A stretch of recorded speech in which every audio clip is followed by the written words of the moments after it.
जय जय श्री राधे श्याम।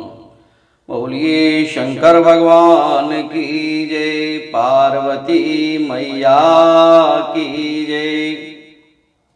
आपका स्वागत है मेरे चैनल मंगल ज्ञान दर्पण में। साथियों, रोजाना की तरह आज भी हम आपके लिए एक कथा लेकर के आए हैं। साथियों, ये कथा पुरुषोत्तम मास में जो भी व्यक्ति इस कथा को सुन लेता है, कथा सुनने के बाद उस व्यक्ति की सभी मनोकामनाएं पूर्ण हो जाती हैं।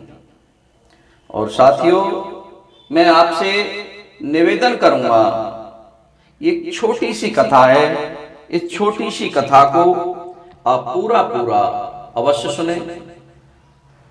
पूरा सुनने के बाद ही हमें पूर्ण ज्ञान प्राप्त होगा, जिससे कि उस पूर्ण ज्ञान से ही हमें और आपको पूरा लाभ मिलेगा। साथियों, एक पुराने समय की बात है। प्राचीन काल में एक ब्रदुवाहन नाम के एक राजा हुए। वो राजा महाप्रतापी और ईश्वरवादी व्यक्ति थे, बहुत ज्ञानी पुरुष थे। और वो राजा भगवान का भजन अवश्य किया करते थे। और वो राजा दान, पुण्य, भंडारे, त्याग, ये सब कार्य वो स्वयं ही किया करते थे। साथियों, वो राजा इतने बड़े दानी थे कि वे ब्राह्मणों को 100 गाय प्रतिदिन दान किया करते थे। रोजाना उनको भोजन कराया, भंडारा कराया, प्रसाद खिलाया, और उसके बाद और जो ब्राह्मण आ गए उन ब्राह्मणों को 100 गायें रोजाना दान में दिया करते थे। इतने बड़े राजा थे। और उसी राज्य में एक प्रभावती नाम की एक महिला थी। वो बिचारी भी भगवान को याद करती थी, भगवान का भजन पूजन करती थी। उसके बाद भी उसके पति की मृत्यु हो जाती है।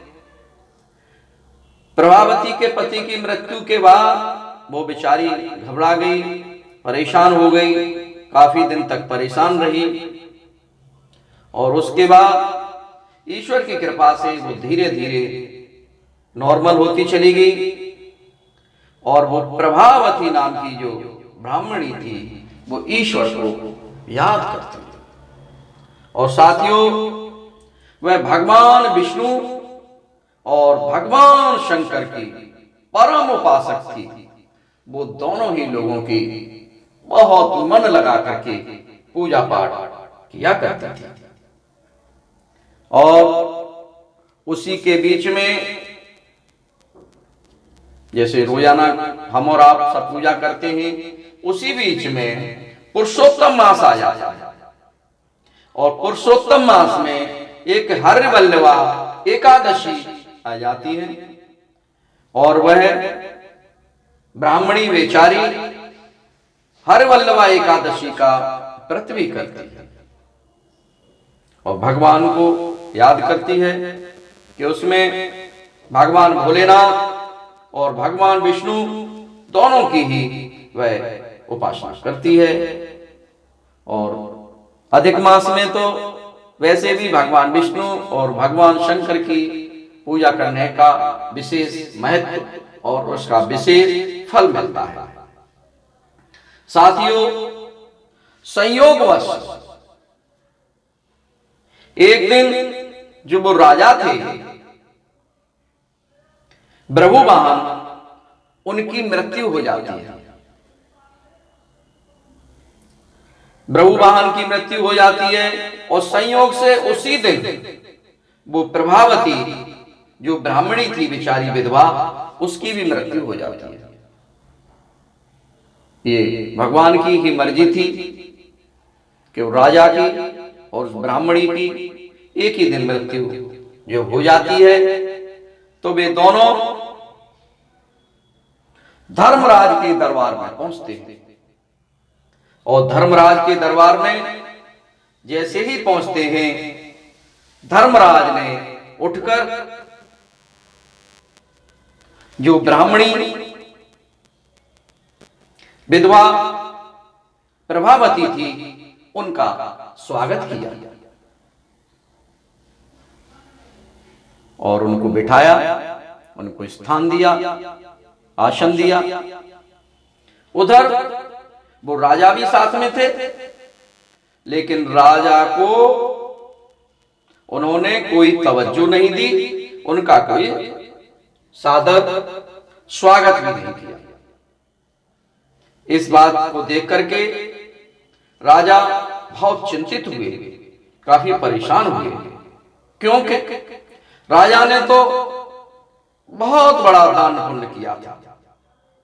इसलिए राजा को अपने द्वारा किए गए दान पुण्य पर पूरा भरोसा था, परंतु अपना स्वागत न किया जाना राजा को बड़ा आश्चर्य की बात लगी। फिर उसी समय वहां उन दोनों को बिठाया गया और राजा ने पूछा, आखिर मेरा स्वागत क्यों नहीं किया गया? तो धर्मराज ने कहा कि हम अभी आप लोगों की फाइल खुलवाते हैं। तब राजा ने चित्रगुप्त को बुलाया और चित्रगुप्त उन राजा की और बेचारी प्रभावती ब्राह्मणी की फाइल को लेकर के वो आए और दोनों की फाइलें खोली गई। सबसे पहले राजा की फाइल खुली और राजा को बताया गया कि तुमने बहुत ही दान पुण्य किया है, तुम बहुत बड़े प्रतापी राजा, भगवान को मानने वाले हो, इसलिए आपको स्वर्ग लोक दिया जाता है। इसके बाद नंबर आता है प्रभावती जो विधवा ब्राह्मणी थी, उनकी फाइल खोली जाती है और उन्हें बताया जाता है कि तुमने भगवान को बहुत याद किया और उनकी पूजा पाठ भी आपने बहुत की, लेकिन उसके साथ साथ यह जो एकादशी आई, हरिवल्लभा एकादशी, उसका आपने व्रत किया। उस व्रत के कारण आपको ये विष्णु लोक दिया जाता है, इसलिए आपको विष्णु लोक में भेजा जाएगा। इन सब बातों को सुनकर राजा बहुत चकित हुए और राजा ने कहा कि मैंने भजन पूजन तो किया था, लेकिन ये एकादशी का व्रत, हरिवल्लभा जी एकादशी जो थी, मैंने इनका व्रत नहीं किया था। ये हरिवल्लभा एकादशी पुरुषोत्तम मास में शुक्ल पक्ष की एकादशी को हरिवल्लभा एकादशी का व्रत होता है।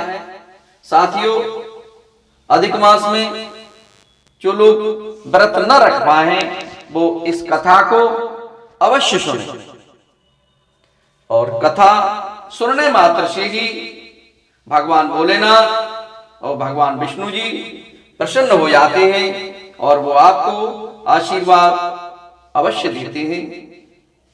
साथियों, अगर आपको ये कथा मेरी अच्छी लगी हो तो मेरे वीडियो को अवश्य लाइक करें और जो साथी मेरे नए जुड़े हैं वो मेरे चैनल को सब्सक्राइब अवश्य कर लें, कमेंट भी अवश्य करें और आप लोग भगवान को याद करते रहें, क्योंकि ये श्रावण मास का महीना और पुरुषोत्तम मास अब कुछ ही दिन का रह गया है। बोलिए शंकर भगवान की जय, पार्वती मैया की जय, विष्णु भगवान की जय, लक्ष्मी मैया की जय। धन्यवाद।